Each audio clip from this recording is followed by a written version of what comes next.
So in order to start, I'm gonna duplicate the text object here so I don't have to lose time. And I'm gonna change here number 2. The following qualities are important in my supervisor. Is this the prompt? Yes, it's the column.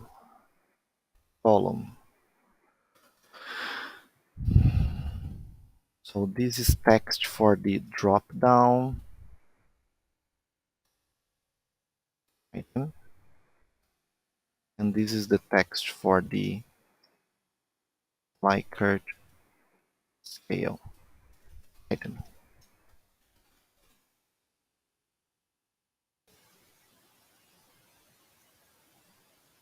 I'm going to create a UI toggle.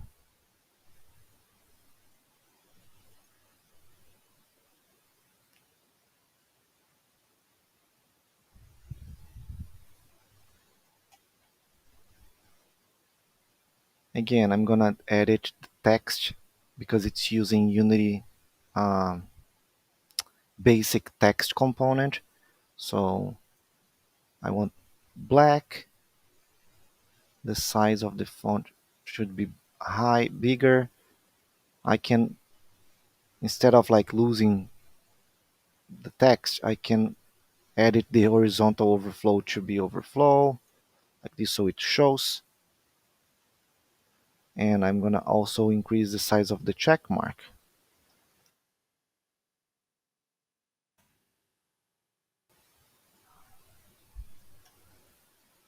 Mm,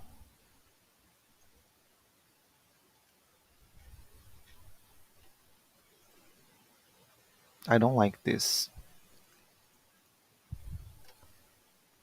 I want to be the size I want. So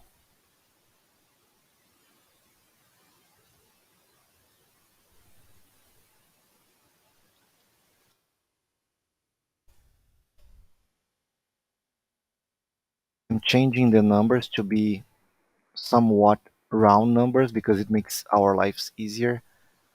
The check mark, because the check mark is a child of the background, can you see that the bounding box blue circles are inside the background? I'm going to change the rect transform to stretch. I'll hold shift and alt and click. So it stretches the size, the rect transform of the child to the size of the rect transform of the parent, which in the case is the background. This is the text.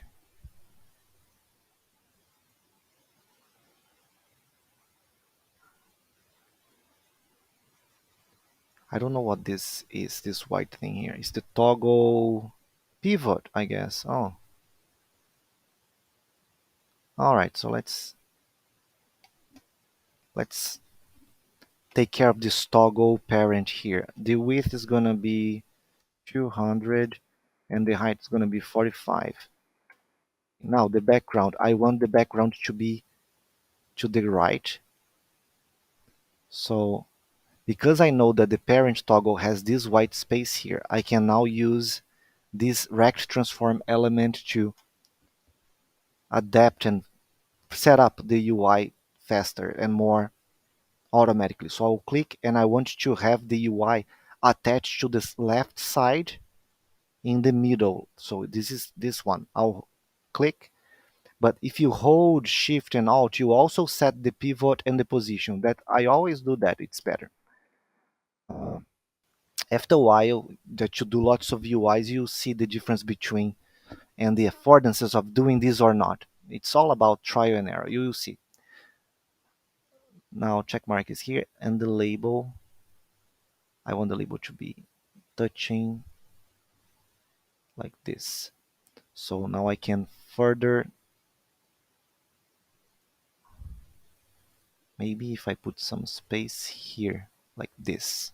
Ta-da! All right, so before I even added content, I took the time to set up the object. Why is that? Because I can duplicate that very quickly. And if I did something, put all the information before, I would have to do the work all over again. So I'm happy with this size. So uh, if I want, I can even make a prefab. So let's do the prefab. It's recommended that a organized project has some basic folders. For example, a folder for scenes, a folder for prefabs, a folder for scripts. So let's do this well, right? When you make a prefab, the object becomes blue because it means that this object, game object that is blue in the REDcap survey hierarchy, it's an instance of the original prefab in the prefab folder. So I can delete prefabs here in the hierarchy because I'm not going to be deleting the copy. And I can move and add as many as I want. Let me, where is that? Scale 100. There's something very wrong here. Here. So I can move as many as I want. But that's the very important thing. Do not delete prefabs in the folder, in the assets folder. Because if you do delete in the asset folder, the blue color becomes red because it lost the reference of the original. And then it says missing prefab. I'm going to show this just for the learning opportunity. But before that, I'm going to unpack the prefab, which means like I'm going to break the connection, like here. I'm going to break the connection of this object toggle to the original prefab. So prefab, unpack or unpack completely. So it becomes an object of its own again. But this one here, toggle one, it's still an instance of the original toggle prefab. And if I delete by accident a prefab, look what happens. It gets red because it's missing. It doesn't have the original file to copy from, right? So that's why it's very important to not delete prefabs without knowing what you're doing. All right, so I'm gonna make 5 because we have 5 points. Uh, I'm selecting all 4 and I'm gonna be moving the X to the right here. Now I'm gonna select the 3 last ones because they are all over one top of the other because I duplicated the original one. Move here, and the last 2 move here, and the last one I'll move here.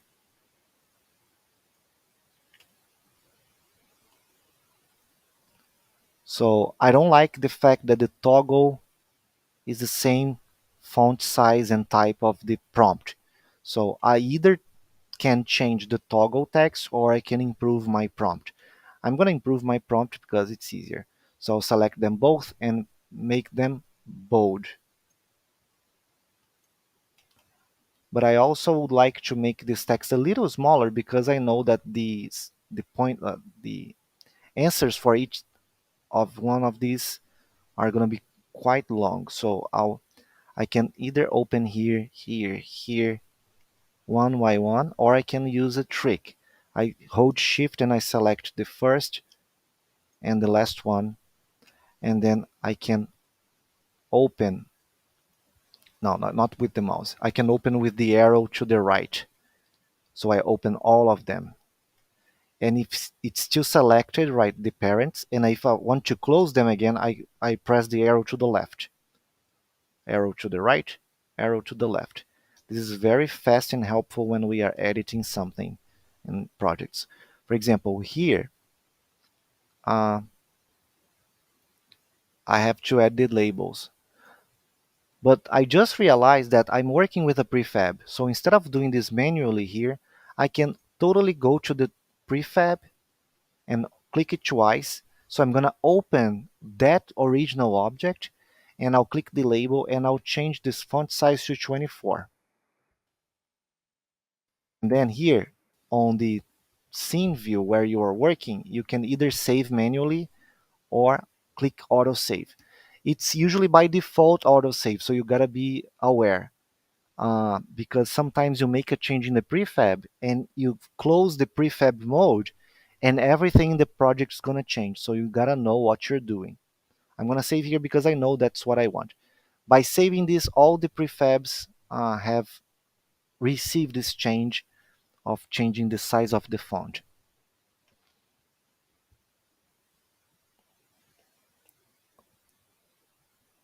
Okay, something now that we have to do is that like all these toggles are checked. We don't want that.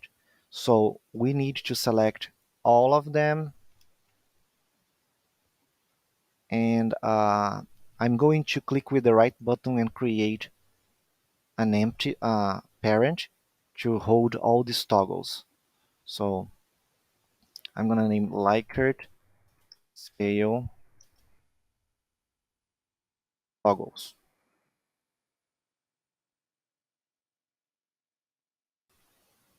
And then all these toggles they leave uh, there. This is bad.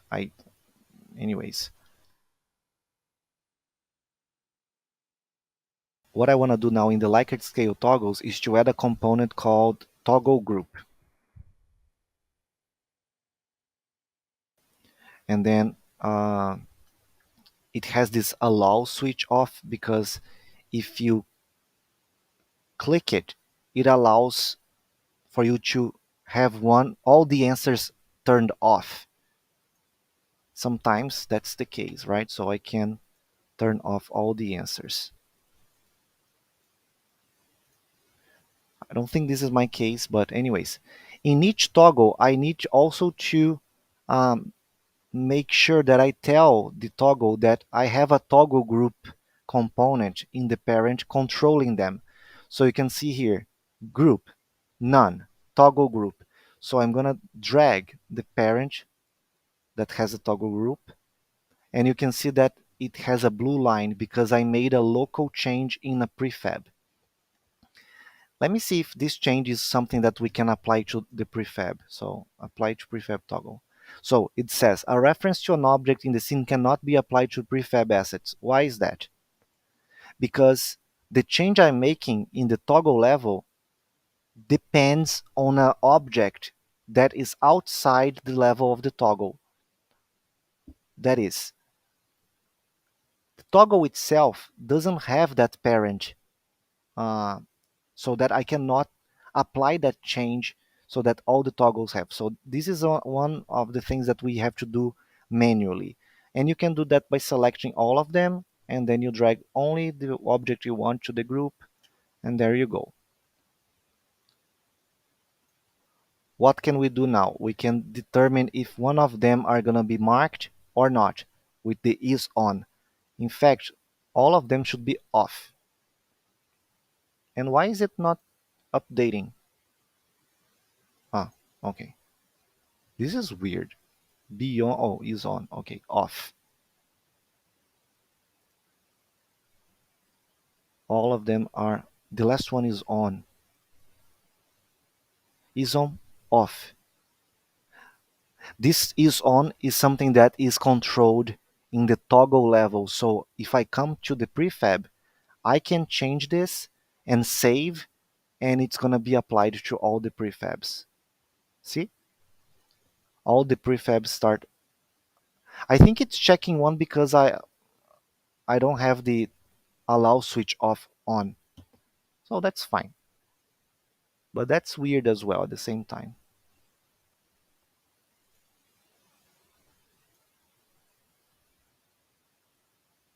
This is something that Unity should fix. I already changed the is on to be unchecked in the toggle original prefab. And then when I come back here, it's still telling me that I made this change locally, which is not the case. Anyways, let me see if I put allow switch off, I'll be able to have everything off. Ta-da! See? The toggle group component, this only option here allows us to turn all of them off, because a toggle by default people understand that if you are offering options, one of them will always be selected. But in Likert scales, we usually have them empty, and then the person checks the box, right? All right, this is, I'm gonna save because I've done a lot. Now the labels. So,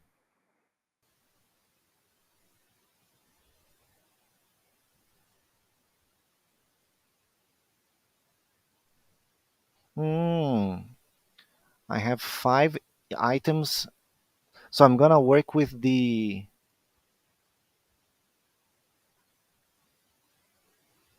okay, this is a little more complex than a simple Likert toggle. But it's because we are nesting 5 Likert items into only one question. So, which is not gonna be the case, I guess, for us. Anyways, let's see what happens. By the way, this is something new. I just learned, Dr. Bodzi and I just learned from Nathan that there wouldn't be any difference in using a matrix where as opposed to using a normal add field. Maybe I should consider this one here, then an add field. I'm gonna do that. All right, so let's do that. That was a good idea. So this is a simple question for the data collection in REDcap, in which it's kind of it's a Likert scale structure. I have 5 points, but I can also make a multiple choice question. So what I'm gonna do is I'm gonna put the answer here. Believable.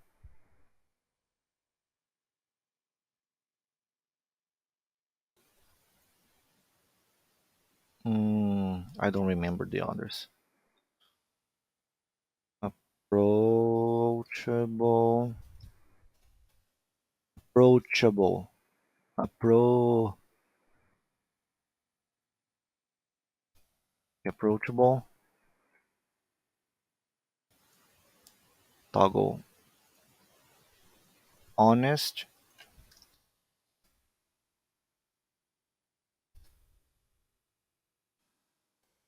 Successful.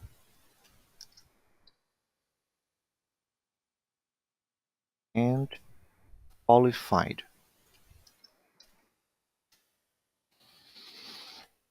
All right. So we can see that after we enter the answers, like the organization of the toggle objects are not very interesting, right? So Unity has something that is very useful, but it requires a lot of attention, which is called vertical or horizontal layout elements, something like that. For example, I have a parent here that is holding all these objects, right? The Likert scale toggle. If I add a horizontal layout element component, it will organize and put padding in between or whatever automatically. So let's do that. So this is going to be a horizontal layout group. So I said that it's kind of tricky, so you can see that it already changed. So why is that? Because the parent will control where the children will be and how far from one another and stuff like that. All right. So I'm here preparing the space I want to use. You can see that as I stretch, like it's already moving all together, right? And then I can control whether the child alignment is going to be upper left, which is here upper left, or middle center, or lower left. And if I open this a little bit more, you can see the difference. So currently all the children objects here are automatically being like lower left. I can put middle center, for example, all in the center in the middle, or I can put upper left. So this is something to have in mind. I like middle center. So, and then here I can see like, oh, that's okay. And that's about it I'm gonna do for horizontal layout group. I'm gonna show the vertical just for the sake of this video, but I'm not gonna go through the other elements here.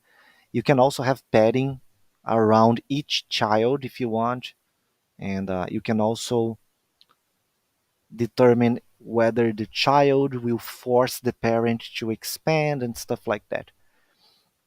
This is a critical component that I used for the